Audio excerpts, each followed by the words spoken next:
Hello friends, இன்றைக்கி எதை பற்றி பார்க்க போகிறோன்னா, நம்ம ஒரு புதுசாக ஒரு கேஸ் ஸ்டவ் வாங்க போகிறோன்னு வச்சுக்கிடுங்களேன்.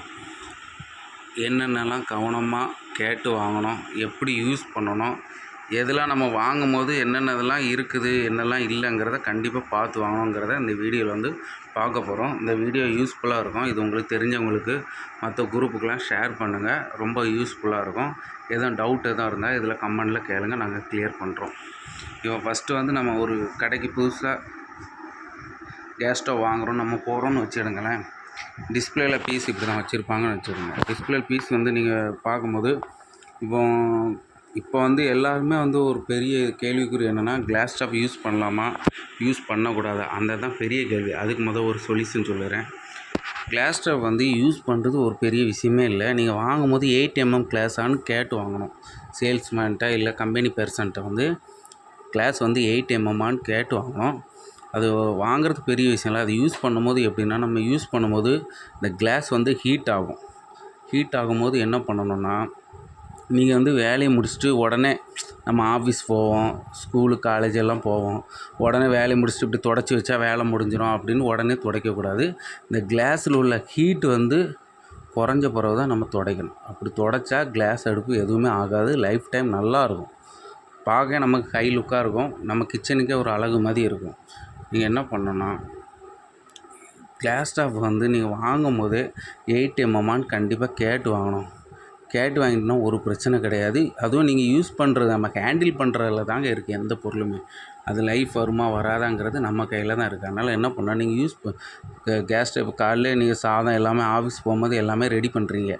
ரெடி பண்ணிட்டு உடனே நீங்கள் துடைக்கக்கூடாது. ஒரு 10 நிமிஷம் கேப் விட்டுட்டு வேறு வேலை எதாவது இருந்தால் பார்த்துட்டு அதுக்கு வந்து நம்ம ஈர துணி வச்சு லைட்டாக துடைச்சா போதும். நீங்கள் அந்த ஹீட்டோட ஈர துணியை வந்து துடைக்கும் போது அந்த கிளாஸோட வந்து அந்த வார்ம் வந்து குறையும்போது நம்ம வெயிட் வைக்கும்போது டக்குன்னு வீரல் விட்டுரும். இதுதான் ஒரு காரணம். இது வாங்க போகும்போது புதுசாக என்ன வாங்க போகும்போது எது பார்க்கணுன்னா, கம்பெனிக்காரங்கிட்ட வந்து எது நல்லா ஃபாஸ்ட் மூவிங்கில் இருக்குது, எந்த கேஸ் ஸ்டவ் நல்லா போகுது அப்படின்னு கேட்டுடுங்க. உங்களுக்கு கிளாஸ் ஸ்டவ் பிடிக்கும்னா கிளாஸ் ஸ்டவ்வே வாங்கிடுங்க, ஒரு பிரச்சனை இல்லை. நீங்கள் இதுதான் சேஃப் அதுதான் சேஃப்லாம் கிடையாது. எஸ்எஸ் வாங்கினோன்னா எஸ்எஸ் வாங்கிடுங்க. இப்போ பாருங்களேன், இந்த இதுலேயே 2 இது விடியம் கம்பெனி தான். இந்த ஸ்பேஸ் பாருங்கள் எவ்வளோ சின்னதாக இருக்குது. நீங்கள் வாங்கும் போதே இந்த ஸ்பேஸ்லாம் நல்லா பெருசாக இருக்கான்னு பார்த்து வாங்க. 2 பர்னர் வாங்கினோன்னாலுமே இந்த ஸ்பேஸ் வந்து நல்லா பெருசாக இருக்கான்னு வாங்க. அப்படின்னா தான் நம்ம ஒரு பொருளை வந்து வச்சு எடுக்க ஈஸியாக இருக்கும். நம்ம யூஸ் பண்ணுறதுல வந்து அப்போ தான் நமக்கு வந்து ஒரு காம்ஃபெக்டாக நம்ம யூஸ் பண்ண மாதிரி ஒரு அந்த சமையல் வேலையை வந்து ஒரு கம்ப்ளீட் பண்ண மாதிரி இருக்கும். ஏதோ நம்ம அவசரத்தில் பண்ணுவோம், சும்மா டக்குன்னு செய்வோம். நல்லா அடுப்புலாம் நல்லா ஃப்ரீயாக இருந்தால் தான் நீங்கள் ஒரு பொருளை வச்சு எடுக்க நல்லாயிருக்கும். நீங்கள் வாங்கும்போது நல்ல ஸ்பேஸ் உள்ளது, நல்லா அகலமாக உள்ளதெல்லாம் வாங்கிடுங்க. எல்லா கேஸ் அடுப்புலையுமே ஒரு ஸ்மால் பர்னரு, ஒரு மீடியம் பர்னரு, ஒரு லார்ஜ் பெரிய பர்னர் இருக்கும். ஸ்மாலு, மீடியம், பிக்கு அந்த 3 சைஸ் இருக்கும். அது கரெக்டாக இருக்கான்னு பார்த்துக்கிடுங்க. பர்னர் வந்து சிலது வந்து ஃப்ளூ ஃப்ளேமாக இருக்குது. அந்த மாதிரி நீங்கள் பர்னர் எரியிற மாதிரி இருந்தால் அது வந்து நமக்கு கேஸ் வந்து நல்லா சேவ் ஆகும். இப்போ நம்ம கேஸ் ஸ்டவ் ஆன் பண்ணி எரியும் போது அந்த மஞ்சள் கலரில் இருந்துச்சுன்னு வச்சுக்கோங்களேன், கேஸ் வந்து அதிகமாக, அதாவது நார்மலாக காலியாக வர்றதுக்கு அதில் இந்த ஃப்ளூ ஃப்ளேம்னு சொல்லுவாங்க. இந்த பிரீத்தி கம்பெனிலலாம் வரும். அந்த ப்ளூ கலரில் எரியிற மாதிரி இருந்தால் கேஸ்லாம் கொஞ்சம் கம்மியாக காலியாகும். அப்படி இது இருந்தால் ப்ளூ ஃப்ளேம் உள்ளதாக வாங்கிடுங்க. அதனால் உங்களுக்கு நல்ல யூஸ்ஃபுல்லாக இருக்கும். உங்களுக்கு சிலிண்டர் வந்து ரொம்ப நாள் யூஸ் ஆகிற மாதிரி இருக்கும். வாங்கும்போது பார்த்துடுங்க. எக்ஸ்சேஞ்ச் இருக்கான்னு கேட்டுடுங்க. கம்பெனியில் ஸ்டாஃப்கிட்ட இல்லைன்னா அந்த கம்பெனி ஆட்கள் இருக்கும்போது அவங்ககிட்ட கேட்டுடுங்க. எக்ஸ்சேஞ்ச் இருந்தால் எக்ஸ்சேஞ்ச் வாங்கிடுங்க. முதல்ல வந்து என்ன கேட்கணுன்னா, நீங்கள் வந்து இது டைரெக்ட் ப்ரைஸ் என்ன ப்ரைஸ்ன்னு கேட்டுவிடணும். கேட்டுட்டு அதுக்கு எக்ஸ்சேஞ்ச் இருந்தால் எக்ஸ்சேஞ்ச் வாங்க ரொம்ப பெஸ்ட். நீங்கள் பழசு போட்டிங்கன்னா 200 300 தான் எடுப்பான். இதே இது நீங்கள் ஷாப்லேயோ இல்லை கம்பெனி ஷோரூம்லேயோ நீங்கள் எடுக்கும்போது உங்களுக்கு ஒரு 1000 1500 போகும். ரொம்ப யூஸ்ஃபுல்லாக இருக்கும். அதனால் நீங்கள் வந்து எக்ஸ்சேஞ்ச் எடுக்கிறது ரொம்ப நல்லது. இந்த கேஸ் ஸ்டவ் வந்து நீங்கள் சர்வீஸ் வந்து மோஸ்ட்லி வந்து எந்த சர்வீஸ்னாலுமே கம்பெனி பர்சனை வச்சு பண்ணுங்கள். அப்படின்னா தான் உங்களுக்கு வந்து நல்லா யூஸ்ஃபுல்லாக இருக்கும். நீங்கள் நார்மலாக சர்வீஸ் பண்ணிங்கன்னு வச்சுடுங்களேன், ஒரு சின்ன ப்ராப்ளம்னு சர்வீஸ் பண்ணிங்கன்னா திரும்ப அதே ப்ராப்ளம் வந்தால் திரும்ப அதே தான் செலவு பண்ணி பார்க்குற மாதிரியே இருக்கும். இதே இது நீங்கள் கம்பெனி பர்சனாக அந்தந்த கம்பெனியில் அந்தந்த இது என்ன ப்ராப்ளம் வரும், எது சொல்யூஷன்னு அவங்களுக்கு தெரியும். அவங்க க்ளீனாக அவங்களுக்கு பண்ணி தருவாங்க. அதனால் நீங்கள் மோஸ்ட்லி வந்து சர்வீஸ் வந்து கம்பெனி பர்சனே பண்ணுங்கள்.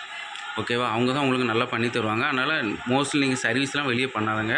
ஏன்னா உங்களுக்கு வாரண்டி இருக்கும். அதனால் பிரச்சனை இல்லை. இப்போ நம்ம ஒரு புது ப்ராடக்ட்டை பார்க்க போகிறோம்னு வச்சுக்கோங்க. இந்த ஆனந்தா கேஸ் ஸ்டவ்லாம் பார்க்கணுன்னா இப்படி ஒரு பாக்ஸ் பீஸ் இருக்கும். பாக்ஸ் பீஸில் வந்து டேட்டு கரெக்டாக இருக்கா, அந்த வருஷத்துக்கு தானா, மேனுஃபேக்சரிங் இதா, அது கரெக்டாக பார்த்துடுங்க. அப்புறம் எம்ஆர்பி எப்படின்னு பார்த்துடுங்க, அவங்க என்ன ரேட்டு சொல்கிறாங்க, எக்ஸ்சேஞ்ச் புக்கு என்ன ரேட்டுன்னு சொல்கிறாங்க பார்த்துடுங்க. பார்த்து கவனமாக வாங்குங்க. அப்புறம் அந்த பாக்ஸ் வந்து ஓப்பன் பண்ணும்போது உள்ளே வந்து கண்டிப்பாக இந்த வாரண்டி கார்டு இருக்கான்னு பார்த்துடுங்க. ஏன்னா நமக்கு வாரண்டி கார்டு தான் முக்கியம். ஏன்னா அப்புறம் நம்ம வாங்கினோன்னே கம்பெனி பெர்சனுக்கோ இல்லை நம்ம வந்து கம்பெனி ஷோரூமுக்கோ சம்மந்தம் கிடையாது. இந்த வாரண்டி கார்டு தான் நமக்கு டேட்டெல்லாம் கரெக்டாக போட்டு தந்துருக்காங்களா, உள்ள வாரண்டி கார்டு நம்ம பீஸ் வரும்போது உள்ளே இருக்கான்னு செக் பண்ணிவிடுங்க. அது இருந்தால் தான் உங்களுக்கு இந்த பொருள் யூஸ் பண்ணுறதுக்குள்ள ஒரு நம்பிக்கையானது. ஒரு 5 வருஷத்துக்கு இப்போ இந்த இதெல்லாம் 5 வருஷத்துக்கு வாரண்டி கொடுத்துருப்பாங்க. இந்த 5 வருஷத்துக்கு எந்த ப்ராப்ளம் வந்தாலும் அவங்க பார்த்து தருவாங்க. அதனால் நீங்கள் வாங்கும்போது பொருள் எல்லாம் உள்ளே இருக்கான்னு கரெக்டாக செக் பண்ணி வாங்கிவிடுங்க.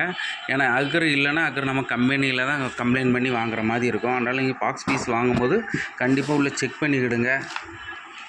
அந்த சேல்ஸ் பர்சன்ட்டை கேளுங்க, எல்லா டீட்டெயிலுமே நல்லா சொல்லுவாங்க. நீங்கள் இந்த கம்பெனி தான் வாங்கணுன்ட்டு ஃபிக்ஸ் ஆகி போயிட்டிங்கன்னா ஒன்றும் பிரச்சனை இல்லை. ஆனால் புதுசாக தான் வாங்கினோன்னா அந்த சேல்ஸ் பர்சன்ட்டை கேளுங்க, எது நல்லா இப்போ ஃபாஸ்ட் மூவிங்கில் இருக்குது, எது ரேட் எக்கனாமிக்கலாக இருக்குது. இப்போ நீங்கள் 2 பர்னர் வாங்கினாலும் 3 பர்னருக்கும் 2 பர்னருக்கும் ஒரு 800 500 தான் டிஃப்ரெண்ட் வரும். அதனால் 3 பர்னரே வாங்கிடுங்க மோஸ்ட்லி. ஏன்னா இப்போ நம்ம எல்லாமே குக் பண்ணுறோம், ஓரளவு எல்லாம் ஸ்பீடு தானே. ஆஃபீஸ் போகிற ஸ்பீடில் என்னென்ன பண்ணுறோம், ஒரு சாதம், ஒரு குழம்பு, ஒரு அவியலோ பொரியலோ, அவ்வளோதான், ஒரே வேலையாக முடிச்சிடணும் அந்த மாதிரி.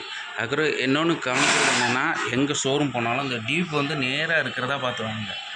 அப்போனா இது உங்களுக்கு கம்ப்ளைண்ட் வர்றது ரொம்ப கம்மியாக இருக்கும். இந்த மாதிரி டீப்பு வளைஞ்சிருக்கு பாருங்கள், கீழே வளைஞ்சி போதா, இந்த மாதிரி இருக்கிறதெல்லாம் வாங்காதங்க, அதிகமாக கம்ப்ளைண்ட் வரும். அதுக்காக சொல்கிறேன், நீங்கள் வாங்கும் டெஸ்ட் பண்ணிவிடுங்க. இந்த பட்டன்லாம் டைட்டாக இருந்தனாலே இது நிறைய ப்ராப்ளம் வரும். நீங்கள் வாங்கும் போதே இந்த பட்டன்லாம் நல்லா ஒர்க் ஆகுதா, ஃப்ளேம்லாம் நல்லா வருதா, அந்த மாதிரி பார்த்து நல்லா செக் பண்ணி வாங்கிடுங்க. இதுதான் நம்ம கேஸ் ஸ்டவ் வாங்கும்போது பார்க்க வேண்டிய விஷயங்கள், வேறு எதுவுமே கிடையாது. எந்த ப்ராப்ளம் வந்தாலும் கம்பெனி பர்சனுக்கு ஃபோன் பண்ணி கேளுங்க. நீங்கள் நார்மலாக சர்வீஸ் சென்டரில் கொடுத்தீங்கன்னா அவங்க அப்போ உள்ள சொல்யூஷனை தான் சொல்லுவாங்க. லைஃப் லாங் வர்ற மாதிரி எதுவுமே பண்ண மாட்டாங்க. அந்த டயத்துக்கு அந்த சொல்யூஷனை முடிப்பாங்க, அவ்வளோதான். அதனால் நீங்கள் எதுனாலும் கம்பெனி பர்சன்ட்டு பேசுங்க. வாரண்டி கார்டை வந்து பத்திரமா வச்சுக்கிடுங்க. 5 வருஷம் க்ளீனாக இருக்கும். அதுவும் நம்ம கம்பெனி சேல்ஸ் பர்சன்ட்டெல்லாம் நல்லா அட்டாச்மெண்ட்டாக இருந்தால் அவங்க கூட வர சொன்னாலும் எக்ஸ்ட்ரா உங்களுக்கு சர்வீஸ் பண்ணி தருவாங்க. அப்படி உள்ள கம்பெனி பொருளாக வாங்க. வாரண்டி முடிஞ்சாலும் சர்வீஸ் தர்ற கம்பெனிலாம் இருக்குது. அந்த மாதிரி கம்பெனி எந்த கம்பெனியும் கேட்டு அப்படி சர்வீஸ் வாங்கிடுங்க. ஓகேவா? அவ்வளோதான். ஓகே, பாய். அடுத்து வேறு எதாவது பொருள் எப்படி வாங்கலாம் விற்கலாங்கிற மாதிரி இன்னொரு வீடியோவில் உங்களை வந்து பார்ப்போம். வீடியோ பிடிச்சிருந்தால் லைக் பண்ணுங்கள், ஷேர் பண்ணுங்கள். ஓகே, பாய்.